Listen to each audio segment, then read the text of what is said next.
The relative esotericism of Dostoevsky makes him neither superior nor inferior to our own novelists. It is not the writer but the reader who creates the obscurity here. Our hesitations would not surprise Dostoevsky, convinced as he was that Russian forms of experience were in advance of those in the West. Russia has passed without any transitional period from traditional and feudal structures to the most modern society. She has not known any bourgeois interregnum. Stendhal and Proust are the novelists of this interregnum. They occupy the upper regions of internal mediation,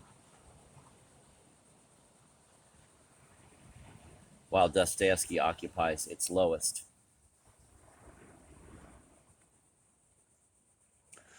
A Raw Youth gives a very good illustration of the characteristics peculiar to Dostoevsky and desire.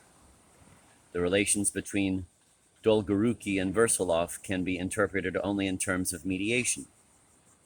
Son and father love the same woman. Dolgoruki's passion for Akhmakova, the general's wife, is copied from that of his father.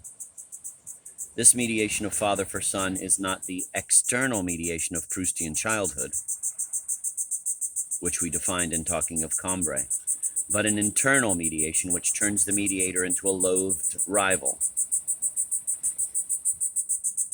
The unfortunate bastard is both the equal of a father who does not fulfill his obligations and the fascinated victim of this being who has rejected him for some unknown reason.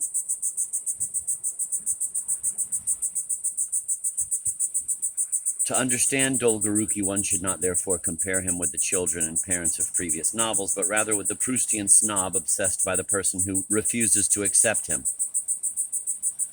Nevertheless, this comparison is not entirely exact, for the distance between father and son is less than the distance between the two snobs.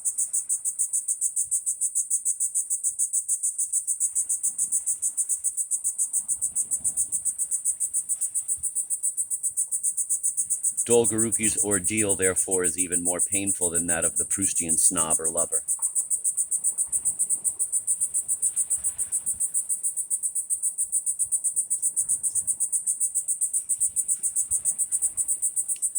The closer the mediator comes, the greater his role becomes, and the smaller that of the object.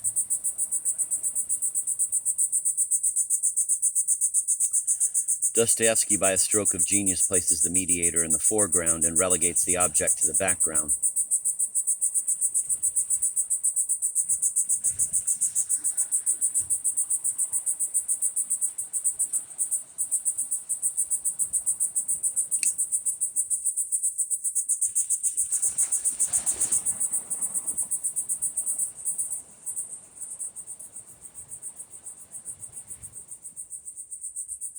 At last, novelistic composition reflects the real hierarchy of desire. Had Stendhal or Proust written A Raw Youth, everything would be centered on the principal hero, or on Akhmakova, the general's wife. Dostoevsky puts the mediator, Versolov, at the center of his novel.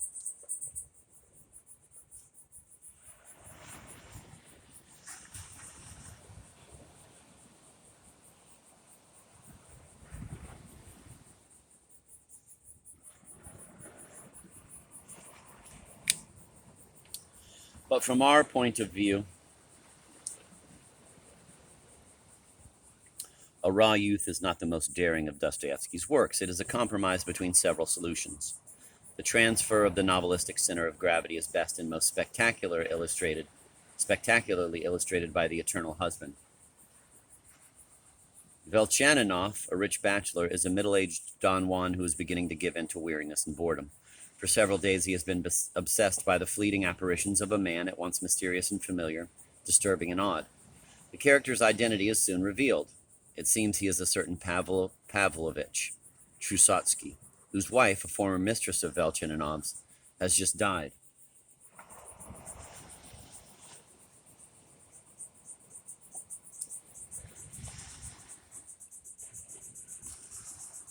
Pavel Pavlovich has left his province in order to find in St. Petersburg the lovers of his dead wife.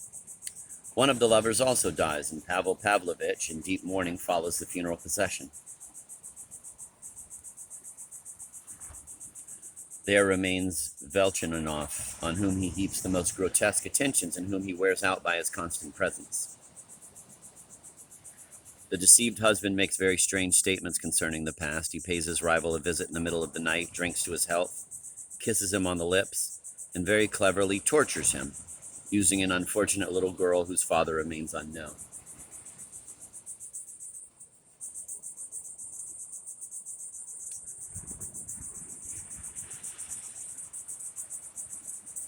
The woman is dead and the lover remains. There is no longer an object, but the mediator, Velchaninoff, still exerts an irresistible attraction.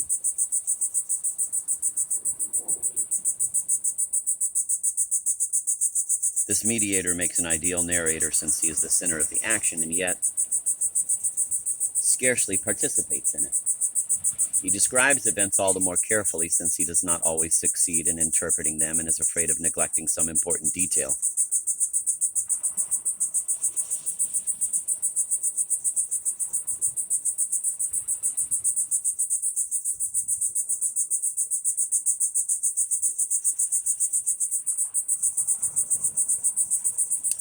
Pavel Pavlovich considers a second marriage. Fascinated, he goes again to his first wife's lover. He asks him to help him choose a present for his latest choice. He begs him to go with him to her house. Velchaninoff demurs, but Pavel Pavlovich insists, begs, and ends by getting his way. The two friends are given a warm reception at the young lady's house. Velchaninoff's conversation is entertaining, and he plays the piano. His social ability arouses admiration. The whole family crowds around him, including the young lady whom Pavel Pavlovich already looks on as his fiancée. The scorned suitor tries to be seductive without success. No one takes him seriously. He reflects on this new disaster, trembling with anguish and desire. Some years later, Velchaninoff meets Pavel Pavlovich again in a railroad station. The eternal husband is not alone. A charming lady, his wife, accompanies him, along with a dashing young soldier. The eternal husband reveals the essence of internal mediation in the simplest and purest form possible. No digression distracts or misleads the reader. The text seems enigmatic only because it is too clear. It throws on the novelistic triangle a light so brilliant it dazzles us.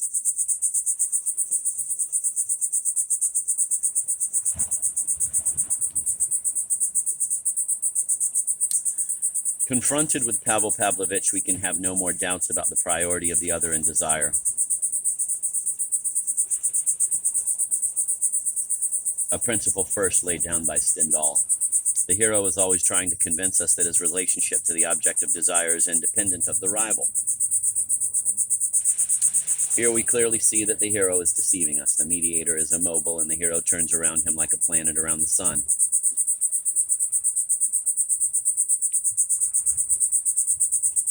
The behavior of Pavel Pavlovich seems strange to us, but it is completely consistent with the logic of triangular desire.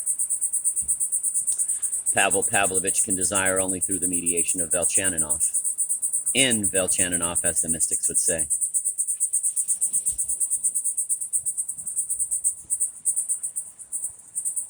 He drags Velchaninoff along to the house of the lady he has chosen so that he might desire her and thus guarantee her erotic value.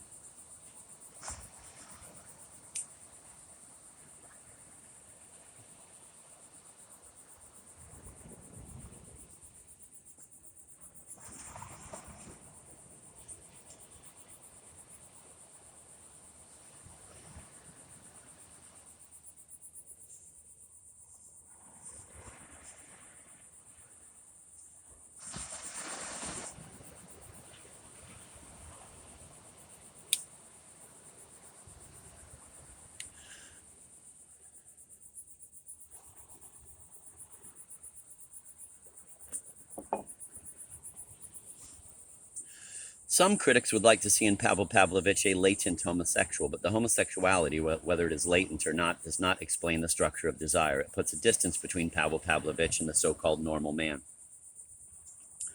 Nothing is gained by reducing triangular desire to a homosexuality which is necessarily opaque to the heterosexual. If one turned the explanation around, the results would be much more interesting. An attempt should be made to understand at least some forms of homosexuality from the standpoint of triangular desire. Proustian homosexuality, for example, can be defined as a gradual transferring to the mediator of an erotic value which is normal. Don Juanism remains attached to the object itself. Let me read that again. Proustian homosexuality, for example, can be defined as a gradual transferring to the mediator of an erotic value, which in normal Don Juanism remains attached to the object itself.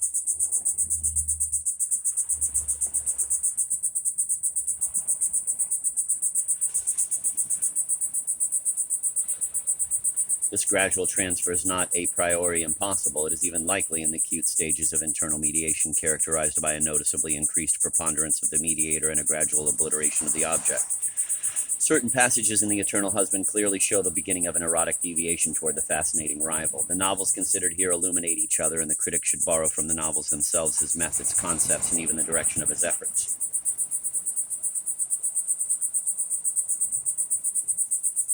We must turn to the Proust of the captive, who is close enough to Dostoevsky to let us understand what it is that Pavel Pavlovich desires.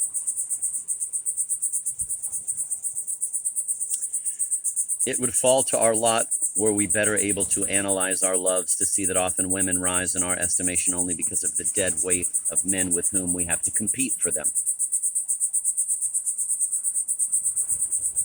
Although we can hardly bear the thought of that competition, the counterpoise removed, the charm of the woman declines.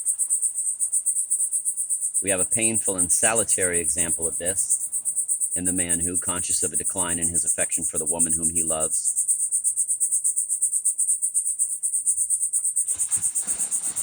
spontaneously applies the rules that he has deduced, and to make sure of his not ceasing to love the woman, places her in a dangerous environment from which he is obliged to protect her daily.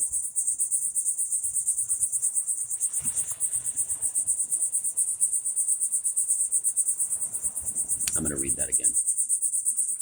It would fall to our lot were we better able to analyze our loves to see that often women rise in our estimation only because of the dead weight of men with whom we have to compete for them, although we can hardly bear the thought of that competition.